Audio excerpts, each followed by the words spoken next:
정신건강의학과 의사하면서 제일 많이 듣는 단어 중에 하나가 의지예요. 의지. 지쳤는데 안 지쳤다 그래요. 힘든데 안 힘들다 그래요. 그래가지고 오히려 더 일을 막 벌리고 텐션을 올려가지고 기분 좋은 척을 하고 막 그래요. 그러면 이제 부조화가 일어나는 거예요. 뇌에서는 지쳤다라는 신호를 주는데 입으로 표현되는 단어는 그 말을 못하는 거죠. 그래가지고 이런 표현들을 자꾸 하게 됩니다.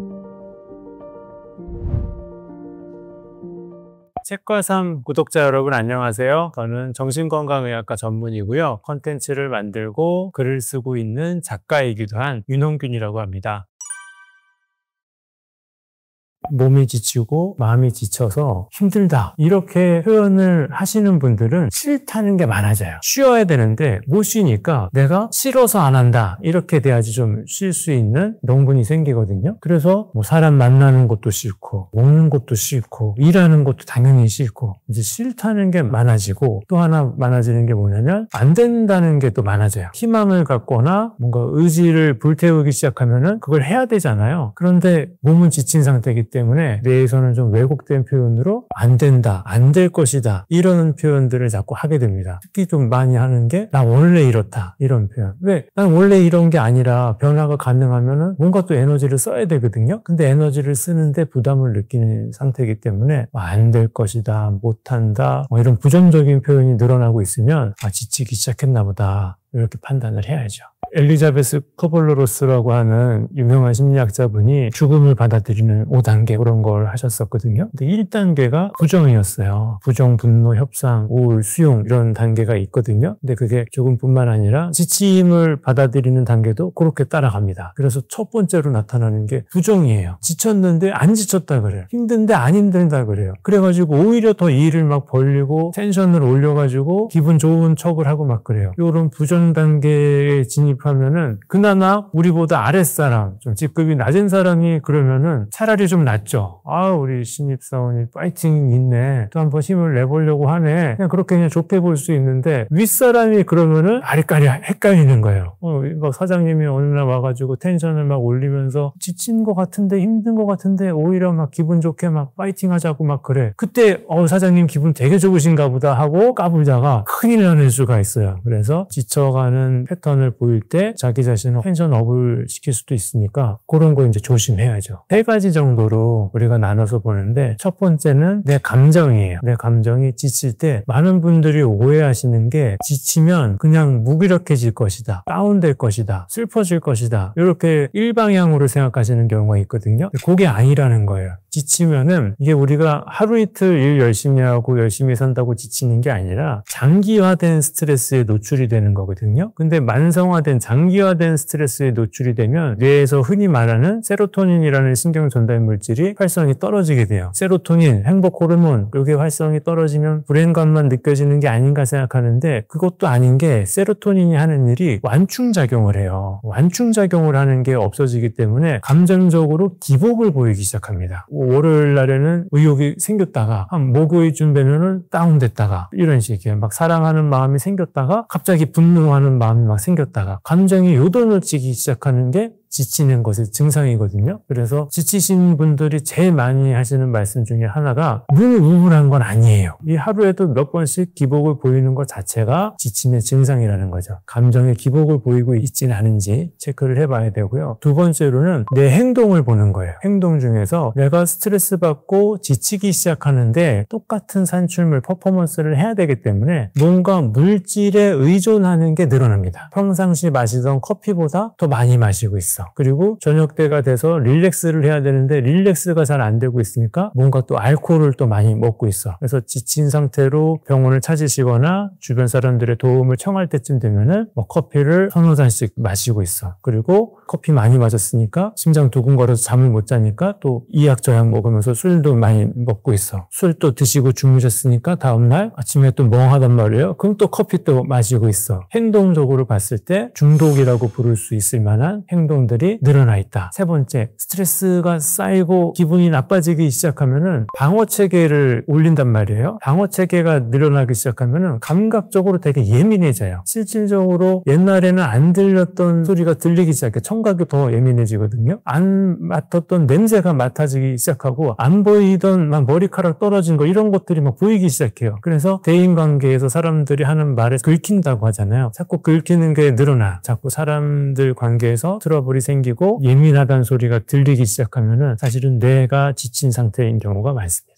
제일 중요한 게 뭐 환경이죠. 쉴 수 없게 만드는 환경. 특히 요즘은 수면 부족 많이 섞여 있습니다. 지금은 밤새도록 24시간 콘텐츠가 재밌는 것들이 나오고 해외하고 계속 인터넷으로 다 연결되어 있다 보니까 새벽에도 계속 이메일이 날라오는 그런 환경으로 변한 거죠. 그래서 우리가 체력이 줄어들고 뭐 인간성이 나약해진 게 아니라 환경 자체가 지치기 쉬운 환경으로 바뀌었고요. 또 하나 이제 중요한 개인적인 요소로 봤을 때는 완벽주의에 빠져 있으신 분들이 많아요. 뭐 논문 보면은 극단성실하고 열정적이고 진취적이고 다소 강박적인 분들이 많이 지친다고 하거든요. 성취감을 느끼면은 좀 쉬셔야 되는데 완벽을 항상 추구하시다 보니까 남들은 이 정도로 얻었으면 만족도 하고 한 1, 2주는 휴식을 취하시는데 이 완벽주의자분들은 만족이 없거든요. 계속 그 다음 단계 뭐 돈을 벌더라도 더 조금만 더 공부를 하고 성적을 올리더라도 조금만 더 하다 보니까 어느 정도 성취를 내시기에는 유리하지만 그만큼 번아웃, 소진증후군으로 다가갈 수 있는 중요한 인자가 됩니다. 충분한 휴식을 취했어요. 이제는 남이 봤을 때는 지치 상황이 아닌 것 같은데도 계속 지쳤다라고 얘기하시는 경우는 물론 지친 것은 맞는데 소진증후군이라기보다는 학습된 무기력을 갖고 계신 경우가 많죠. 예전에 열심히 했는데 뭐가 잘 안 풀린 거예요. 본인이 원하는 대로의 삶을 살지는 못했어. 경험이 쌓이는 겁니다. 학습이 된 거죠. 뭔가를 시도하는 것이 성취로 이어져서 행복해질 것이다. 이것이 학습되지가 않고 해봤자 안 되겠지. 해봤자 불행해지겠지. 이런 무기력이 학습되면서 시도조차 못하고 있는 그런 지침도 있죠. 그리고 또 저는 의사다 보니까 꼭 한번 체크해봐야 될 게 지침이든 학습된 무기력이든 몸의 문제인 경우도 되게 많아요. 특히 갑상선이라고 하는 에너지를 만들어내는 기관이 있거든요. 거기에 이제 문제가 생기면은 좀 무기력하고 에너지가 안 생기고 자꾸 잠만 오고 살찌고 그러니까 이게 내가 나약한 게 아니냐, 게으른 게 아니냐, 우울증 아니냐, 건강검진 받고 갑상선 문제 이런 경우 있거든요. 반드시 무기력이나 우울이나 번아웃에 자꾸 시달린다면 건강검진부터 꼭 챙기시는 거 이 자리를 빌어서 꼭 말씀드리고 싶습니다.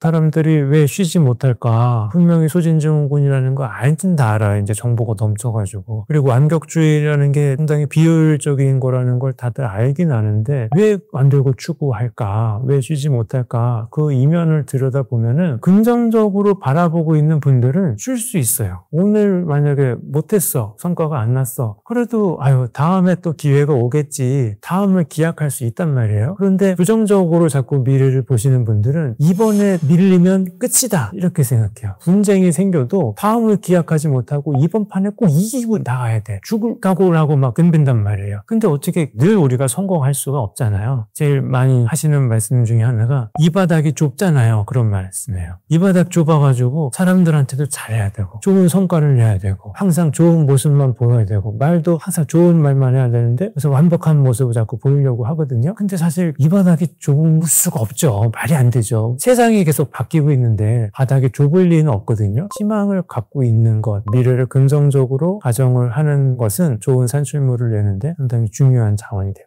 이제 지치기 시작하면은 몸이 힘들단 말이에요. 팔이 힘들고 다리가 힘들어, 허리가 이렇게 힘들어요. 그런데 성공해야 되고 해내야 되기 때문에 계속 뇌만 굴려요. 그러다 보니까 좀 형이상학적인 문제들, 이론적인 것에만 탐닉하는 경우가 많거든요. 그러니까 사실 오늘 이 책과상 보고 계시는 분들 중에도 사실은 많을 거라고 봐요. 주무셔야 되는데 그냥 자기는 너무 불안한 거야. 그래가지고 유튜브 그냥 틀어놓고 제 메시지도 한 귀로는 듣고 한 귀로는 흘리시는 경우가 많아요. 이런 분들이 또 책을 무지하게 읽어요. 그래서 이론적인 것만 계속 이렇게 눈에 발라요. 그리고 심리학 책을 많이 읽으면서 본인 나름대로 해결책을 막 제시하는 거예요. 상당히 위험한 거죠, 사실은. 지치면은 이론적인 거, 또 형이상학적인 거에 치중하기보다는 차라리 좀 실질적인 것, 현실적인 것에 다시 초점을 맞추고 돌아와야 됩니다.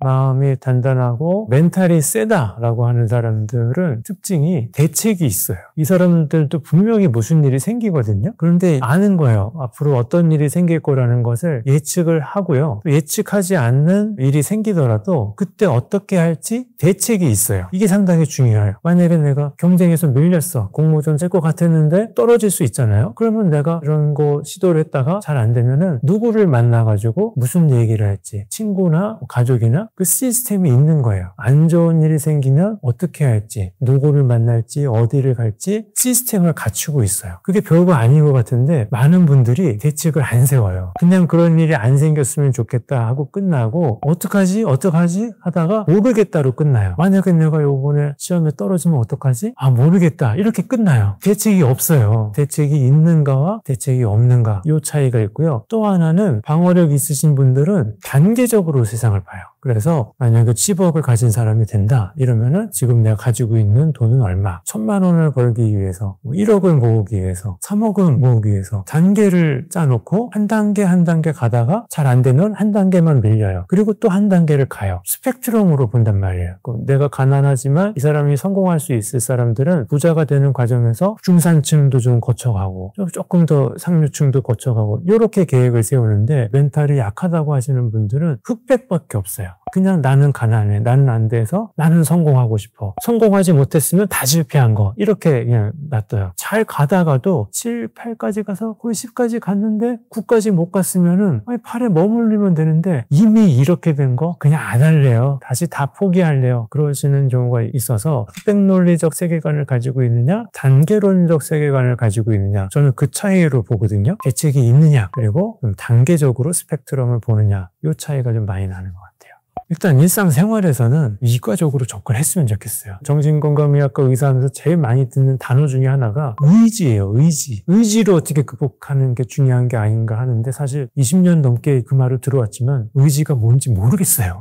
제가 봤을 때는 의지라는 게 아마 초능력을 말하는 것 같아요. 할 수 없는 것을 해내는 능력 이런 거를 의지라고 하는 것 같은데 사실 제가 그거를 얘기할 수는 없잖아요. 정말 마음 지구력을 높이고 싶다면 첫 번째로 갖춰야 될 것은 체력입니다. 내 심장이 지금 두근거리지를 못하고 내 허리뼈가 견디지를 못하는데 어떻게 의지를 태우고 마음을 계속 유지를 할 수가 있겠어요. 대부분은 체력의 문제가 생기기 때문에 마음 지구력, 끈기를 기르기 위해서 뭔가 의지를 불태우려고 하지 말고 체력을 키우자 생각하는 게 현실적이라는 거죠. 그럼 또 체력은 어떻게 키우느냐? 만약에 오늘 내가 체력을 키우기 위해서 걷기를 시작했어. 그러면은 걷기 5분만 한 거에 자기 자신한테 좀 오버해서 자꾸 칭찬을 해줘야 돼요. 야, 내가 걷기를 시작했어. 그리고 친구들한테도 야, 내가 오늘 별건 아니지만 걷기 10분 성공했어. 내가 오늘부터는 봄 되고 날씨도 좋아져서 지하철역까지 버스 타고 가지 않고 자전거 타고 갔어. 이런 거에 자꾸 자기 자신한테 칭찬을 해주고 격려를 해주고 오버해서 성취감을 좀 줘야 됩니다. 그래야지 그 다음에는 10분 했던 게 15분이 되고 한 30분 정도 걷기가 되면은 5분 정도 뛸 수 있거든요. 한 1분만 뛰자. 1분만 달려보고 하다 보면 한 1분 30초, 3분까지는 가거든요. 그럼 또 자기 자신한테 칭찬해주고 잘했다고 해주고 자기 자신한테 좀 자뻑을 자꾸 줘야 됩니다. 처음엔 민망할 수 있고 안 하던 걸 하려니까 좀 쑥스러울 수 있지만 그래도 나라는 인간을 키우기 위해서는 자기 자신한테도 전폭적인 칭찬과 박수를 좀 쳐줘야 된다. 그래야 체력이 쌓아나가기 시작하고 체력이 좀 쌓여야지 남이 하는 얘기도 좀 들리고 책을 읽어도 좀 읽히는 거니까 그렇게 몸을 단련시킨다 생각하시는 게 가장 현실적인 번아웃 타겟책이 아닐까 싶습니다. 지친 마음을 회복하는 가장 쉬운 방법, 가장 좋은 방법은 사랑을 듬뿍 받는 거예요. 지친 몸을 이끌고 집에 갔는데 집에 있는 누군가가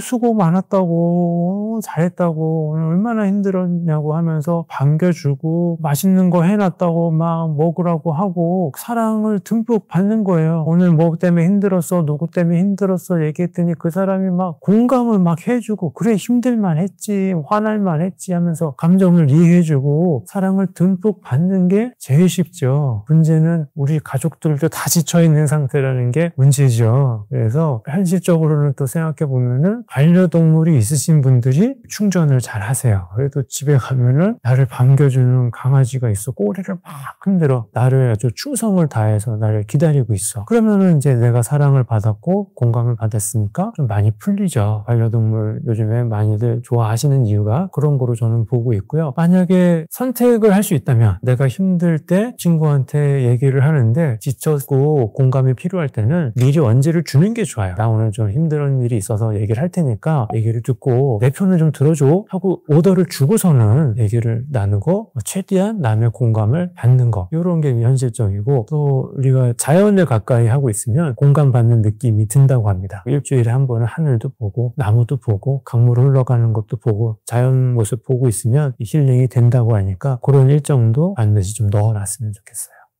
내가 지친다, 스트레스 받는다, 감정 기복 보인다. 그러면은 첫 번째, 의식주입니다. 옷 내가 잘 입고 있는지 또 쌩쌩하고, 이 사람이랑 같이 일하면은 활기가 좀 넘칠 것 같고, 그래야지 사람들하고 대인관계도 좋아진단 말이죠. 그래서 외모부터 신경 쓰기. 그리고 내가 하루에 몇 끼 먹고 있는지 파악해야 된다는 거죠. 그리고 식사는 잘 하시는지 자기 자신한테 물어보고, 야식을 몇 번씩 먹는지 요거 체크해야 됩니다. 하루에 뭐 한 끼 패스트푸드 먹으면서 건강할 수는 없잖아요. 그래서 먹는 거. 그리고 제일 중요한 거 수면. 11시부터 새벽 5시까지가 인간이 양질의 수면을 취할 수 있는 가장 좋은 시간대라고 하거든요. 내 수면 시간이 밤 11시부터 새벽 5시 사이에 얼마나 포함이 되어 있는가가 상당히 중요해요. 결혼을 한다는 건 상당히 중요한 문제라서 신중하게 결정을 해야 되는데, 그 사람이 스트레스를 받을 때 어떤 반응을 보이는지 요것에 관심을 갖는 것 자체가 되게 중요해요. 상황이 좋을 때는 누구나 다 좋아요. 그런데 남 탓을 하는 사람은 나는 다 잘했어, 너 때문에 이렇게 된 거야. 그럼 이 사람은 또 똑같은 행동을 반복할 거라는 거죠. 그래서 성장할 가능성이 떨어지는 거예요. 그건 가장 중요한 것은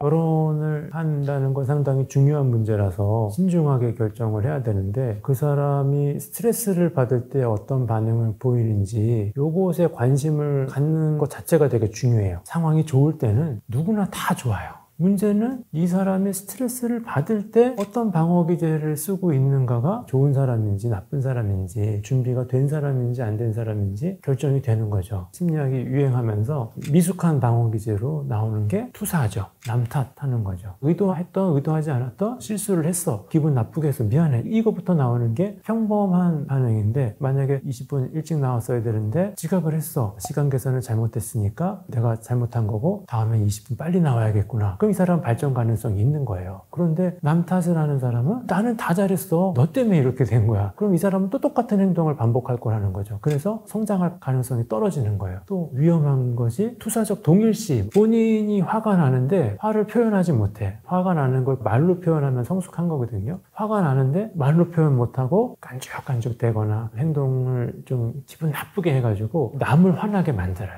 본인이 무력감이 있는데 남을 무력감 시키게 해요. 그래서 이 사람하고 있으면 만나고 오면 내가 기분이 자꾸 나빠. 내가 남들한테 자꾸 화를 내게 돼 있어. 느낌 쎄하다 뭐 그러잖아요. 그런 것처럼 대표적인 게 행동하죠. 행동으로 그냥 분출해. 그래서 옛날에는 물질적인 폭력을 하는 것을 행동하라고 불렀는데, 요즘에는 소리만 질러도 행동하라고 봐요. 그래서 욕을 했다, 이것도 이제 행동하라고 봐요. 적어도 10년 이상은 살 거잖아요. 문명은 또 발전할 거거든요. 행동화에 대한 바운더리는 약간 좀 넓게 잡는 게 좋습니다. 이 얘기 또 하면은 전 이미 결혼을 했어요, 이런 분들 되게 많거든요. 미숙한 분들이 만났는데 서로 윈윈 하면서 서로를 성숙시키는 경우도 되게 많거든요. 그래서 이거를 뭐 금기 뭐 이렇게 볼 수는 없고요. 정신과 의사로서는 저 사람이 어떤 방어기제를 가지고 있는지는 관심을 좀 가져줬으면 좋겠다 거죠. 다툰다. 근데 이제 결국은 가장 중요한 것은 사랑이 있는가거든요. 사랑하려고 결혼을 하는 것이 다른 이유가 없잖아요. 근데 2020년대를 살아가는 우리 시대의 사랑은 공감을 하느냐예요. 감정을 이해해 줄 수 있느냐거든요. 싸웠으면 감정이 어떻겠어요? 안 좋죠. 그 안 좋은 감정까지 갔던 것에 대해서 이해를 해줘야죠. 그래, 네가 화날만 했겠지, 당신이 서운했겠지. 그 이유를 알 수도 있고 모를 수도 있죠. 근데 그 사람의 감정을 그럴 만한 이유가 있을 거라고 전제를 하는 게 사랑이죠. 근데 전제가 없어. 너는 화날 이유가 없어. 부모님 맨날 그랬잖아요. 너가 뭘 잘했다고 울어 그러잖아요. 근데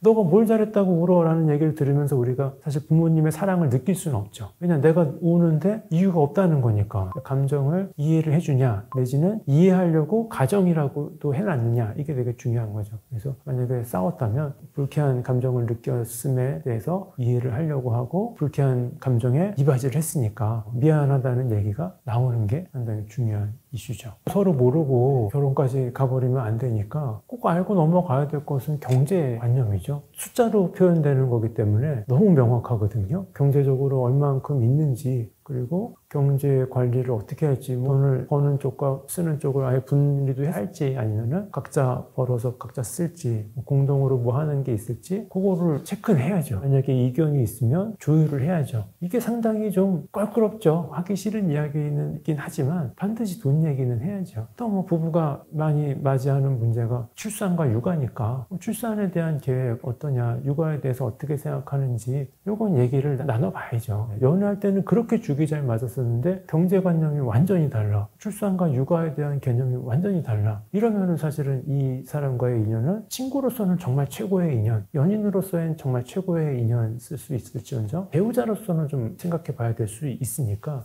얘기를 하기 되게 껄끄럽긴 하지만 소통을 미리 나눠놓고 조율할 수 있는 부분은 조율을 해야죠. 생각은 다를 수 있지만 이것도 하나의 스트레스 상황이기 때문에 조율을 하는 과정이 그건 아니다 싶을 수 있어요. 의견이 다른 게 중요한 게 아니라 다른 의견을 만났을 때 조율을 해나가는 과정이 과연 감당이 될 과정인지도 이제 한 번 더 보는 거죠. 나는 밤 10시가 되면은 진지한 얘기를 못하는 사람이 있어요. 밤 10시가 되면 무조건 자야 되는 사람이 있는데 꼭 밤 10시에 이야기를 시작해야 되는 사람이 있단 말이에요. 한 10년 넘게 다른 식으로 살아왔는데 이게 하루아침에 맞춰지지는 않거든요. 그런 어떤 나와의 소통 방식을, 껄끄러운 문제를 다루면서 조율을 할 수가 있는 거죠. 성격이라고 하는 것은 현실적으로 점점 나빠집니다. 노화가 되면서 성격이 점점 좋아지기는 힘들어요. 평생 인격이 좋아지게 만들려고 계속 수련을 하고 피드백을 받고 단련을 하는 분들은 나이가 들어감에 따라서 퍼포먼스를 내겠죠, 성격에 대해서. 근데 가만히 있으면은 노화가 되고 지쳐가기 때문에 성격이 좋아지기는 힘들어요. 이 사람이 나랑 살면서 성격이 좋아질 거라고 기대를 하면은 그거는 좀 언밸런스가 납니다. 좋아지는 팩터는 아주 나쁜 분들이 극악무도함이 50대를 넘어서면서 줄어든다, 그런 얘기는 있어요. 차라리 외모나 몸을 가꾸는 기술이나 습관은 유지가 되거나 경제적으로 돈을 벌 수 있는 능력 내지는 벌어놓은 돈, 요것은 사실 조금 덜 변하더라도 성격이나 취향은 순간적으로 변할 수 있는 거기 때문에 변수가 있다, 이렇게 봅니다. 모든 사람들한테는 다 외부 서클이 있고 이너 서클이 있거든요. 결혼을 한다는 거는 그 사람의 이너 서클로 들어가서 같이 생활하는 거란 말이에요. 이 사람의 이너 서클은 어떤 건지를 알고는 있어야 될 거 아니에요. 근데 너무 환타지에 젖어서 이너 서클도 아웃 서클하고 같겠지, 이렇게 볼 수는 없잖아요. 그래서 이너 서클로 보이는 게 예기치 않은 일이 생겼을 때, 그리고 무례한 일을 봤을 때 어떻게 반응하는지, 또 경쟁에서 뒤처지는 순간이 온단 말이에요. 결혼 정년기 분들이 다 20, 30대 분들이 많으시니까 젊고 인생에서 가장 아름다운 시기고 능력도 점점점 올라가는 시기거든요. 그런데 40, 50대 되기 시작하면은 뒤처지는 일들이 생길 수밖에 없어요. 20, 30대에도 혹시 비교나 경쟁에서 밀릴 때 어떤 자원을 어떻게 쓰는지는 대비를 할 필요가 있다는 거죠. 중요한 것은 결혼은 팀이에요, 팀. 세상 살기 너무 각박하고 너무 힘든 거예요. 그래서 나 혼자 살기는 너무 힘드니까 나랑 항상 팀플레이를 할 수 있는 두 명이 팀이 된 거죠. 이게 부부입니다. 근데 팀플레이 할 준비가 안 되신 분들이 있어요. 잘해도 그 안에서 뭔가 이렇게 경쟁을 해요. 배우자가 잘 나가는 게 불안한 정도가 아니라 시샘하고 열심히 노력해서 성과물이 나오는 거에 대해서 되게 억울해하고, 그런 마인드가 있으신 분들은 조금 곤란하죠. 한국말로 번역을 환희기라고 하더라고요. 사랑의 시작 때는 환희기가 있다 하는 거예요. 그래서 막 심장 두근두근 거리고 밤에 계속 전화해도 잠도 안 오고 각성이 자꾸 되고 커피 안 마셔도 눈이 초롱초롱한 그 시기가 이제 환희 시기라고 하는데, 이 시기가 계속되면은 안 되죠. 큰일 나죠. 몸에서는 심장이 견뎌내지 못하니까 그 시기가 이제 풀어지는 거죠. 근데 그거를 누구는 권태기라고 이제 부르고, 근데 저는 사실 권태기라고 과연 그걸 불러야 되나 싶어요. 그게 영원할 수는 없으니까 안정기에 접어들었다, 그렇게 생각을 해야 될 것 같습니다. 좋은 건 계속 좋고 호감을 갖고 있고 존중하고 좋아하지만 머리로 사랑하고 기억으로 사랑하는 안정적인 사랑을 하는 시기가 오죠. 사람이 변했어, 끝났어, 이렇게 받아들일 게 아니라 봄, 여름, 가을, 겨울 있듯이 여름이 지나가고 가을이 오는구나, 순환하는 시즌2로 진입하는구나, 그 정도로 받아들였으면 좋겠어요. 권태기 안정기로 내려올 때 저 사람 좋긴 좋은데 안정됐어, 이게 아니라 극단으로 가요. 싫어까지 이제 좀 나오게 돼요. 사실 좋을 때도 내가 생각하는 것보다 그렇게 좋은 사람은 아니었던 거죠. 사랑에 빠질 때는 정말 이 사람이 최고로 능력 있어 보이고 인격적으로 또 훌륭해 보이고 가치 평가를 과하게 했듯이 떨어지는 곡선에서도 항상 조금 더 간다는 거죠. 감정적으로 느껴지는 미움만큼 그렇게 나쁜 사람은 아니라는 거예요. 내가 지금 너무 오래 봐서 저 사람이 좀 싫어 보이지만 그렇게까지 나쁜 사람은 아닐 거다라고 하는 어느 정도 완충지대는 좀 두는 게 좋겠어요. 그리고 부부 생활 잘 하시는 분들은 좀 선이 있어요. 싫어도 밥은 같이 먹는다, 부부 싸움을 했어도 집은 안 나간다, 이런 식의 좋든 싫든 선이 있어요. 대표적인 게 저는 기념일이라고 생각합니다. 권태기에 접어들고 안정기에 접어들었어도 기념일은 챙겨야죠. 결혼기념일, 두 분 생일, 그리고 크리스마스, 벌써 4개가 나오잖아요. 그리고 하나 더 추가해서 발렌타인데이, 요거까지는 좀 챙깁시다. 힘들어도 편지라도 한 장 쓰고, 여유가 좀 되면은 반짝거리는 거 선물 주고, 나라도 1년에 5번씩은 챙겨주는 세레머니가 있어야 좋은 관계가 더 유지되고 싶고 더 잘해야겠다는 생각이 들지, 그것마저 안 하면서 부부관계가 좋기는 힘들다. 절대로 하지 말아야 될 말 다 아시다시피 헤어지자만. 부부관계는요, 헤어지기가 너무 쉬운 관계예요. 무게가 다르다는 거죠. 헤어지자는 말을 하면서 안 헤어졌으면 한다면 괜히 위험한 폭탄이 돼서 터질 수도 있는 게, 또 은근히 세상에는 헤어지자는 말을 들으면 바로 헤어지는 사람들이 있어요. 특히 남자들 내지는 좀 회피성 애착 갖고 계신 분들은 헤어지자는 말이 들리면 헤어지는 사람들이에요. 근데 이 사람이 내 배우자일 수도 있단 말이죠. 요거는 상당히 위험한 말이다 얘기를 드리고, 갈등이 생겼잖아요. 싸움이 생겼잖아요. 굳이 크게 만들 필요는 없죠. 크게 만드는 단어들은 오늘 있었던 싸움인데 과거를 이제 불러오는 거죠. 이 얘기를 하고 싶은데 저 사람은 이길 수 있어, 나에게는 히든 카드가 있어, 그런데 억울하지만 그 카드를 안 쓰는 거죠. 그게 사랑이지 않을까 싶어요. 이길 수 있는데 지고 넘어가는 거죠. 성공적인 결혼 생활을 한다는 것은 억울함과의 싸움이다. 억울함을 다 풀었다가는 성공적인 결혼 생활은 힘들다. 안타깝지만 억울함은 부부 사이에서 푸는 게 아니라 등산을 하면서 풀거나 공부를 하면서 푸는 것도 좋은 방법이죠. 어디서부터 시작됐는지 치료를 받거나 그러면서 풀어야지, 여기서 생긴 억울함을 배우자를 통해서, 자식을 통해서 풀려고 하면은 매우 어렵습니다. 그걸 감당하는 게 사랑이잖아요. 사랑한다면 손해와 억울함을 감당할 용기를 내야죠. 너가 제일 나아, 너가 제일 예뻐, 내가 봐도 평균 정도 이하인 것 같은데, 이거는 칭찬은 칭찬인데 오히려 귀가 꺾이는 거죠. 마치 그냥 억지로라도 자존감을 올려야 되나? 그런 생각들 하면서 부담스러워하고, 어느 시점이 되면 이제 더 이상 부모의 칭찬은 받아들여지지 않는 시기가 오고, 부모님의 말 한마디로 자존감이 올라가지 않는 시기가 와요. 자녀 입장에서는 좀 부담스러울 수 있는 게, 아니면 트러블이 많이 생기는 단어가,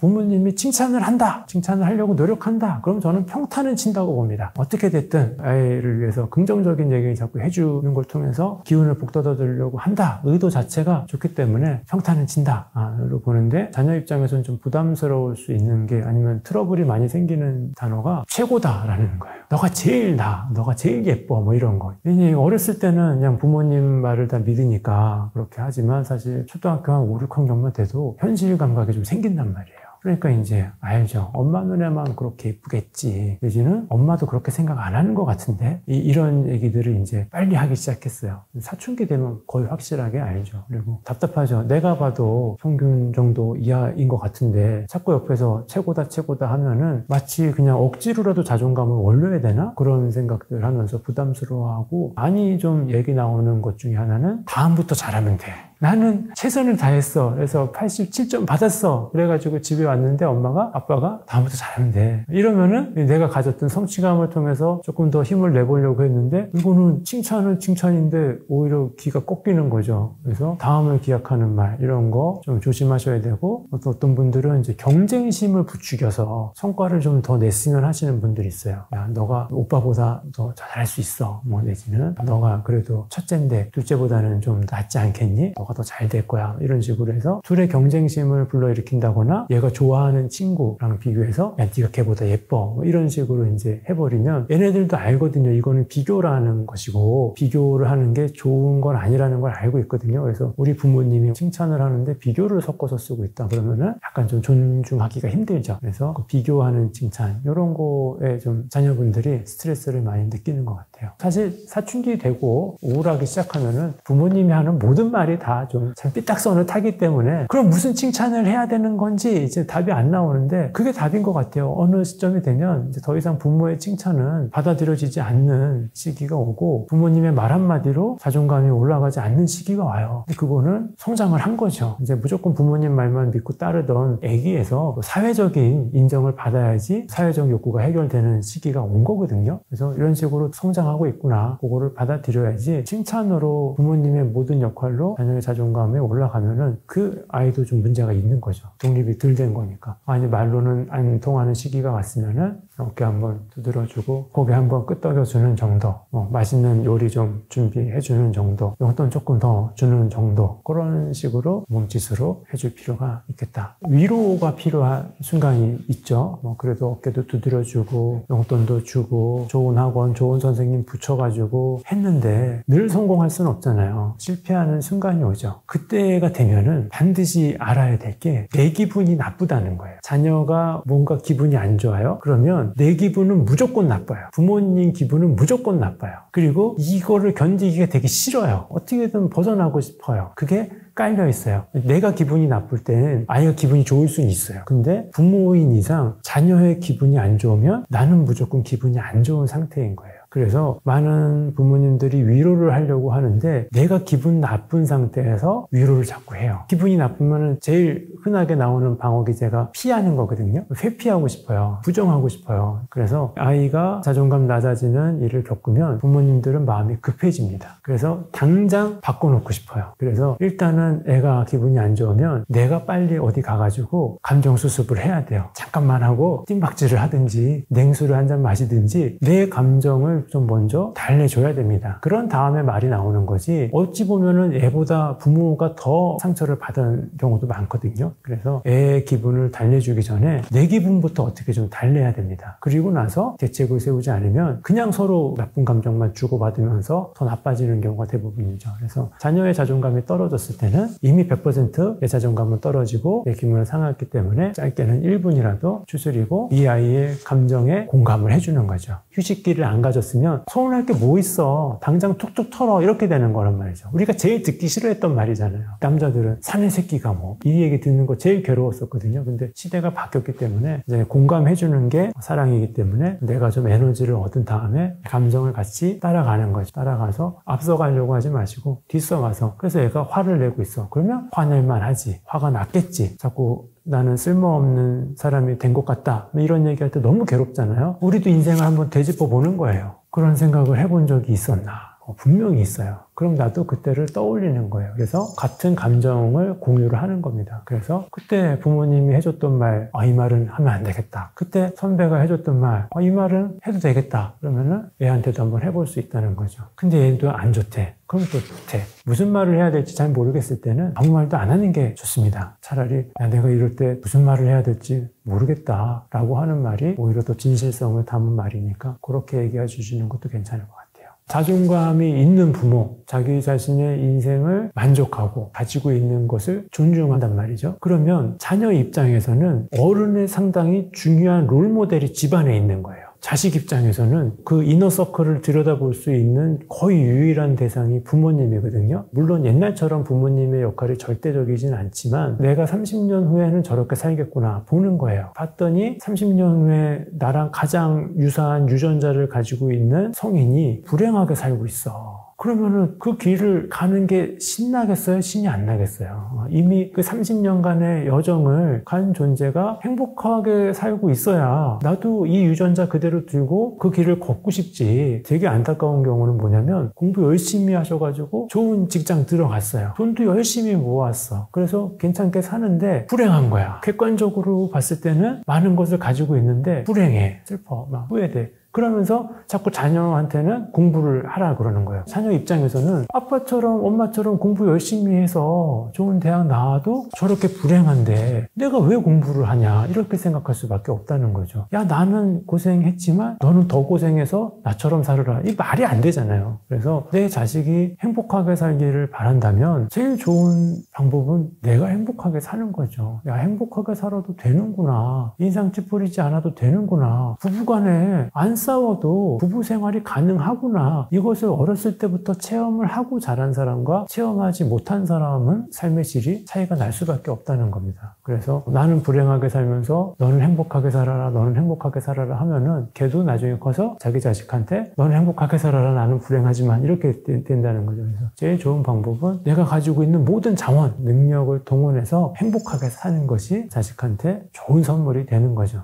내가 행복하게 살려면 기준을 정해야 되는데 심리적으로는 자존감이 상당히 중요한 기준이 되었다. 너무 추상적이고 방법을 잘 모르겠을 때는 자존감 있는 삶을 살아야겠다. 그게 내 자식한테는 좋은 선물이 되겠다.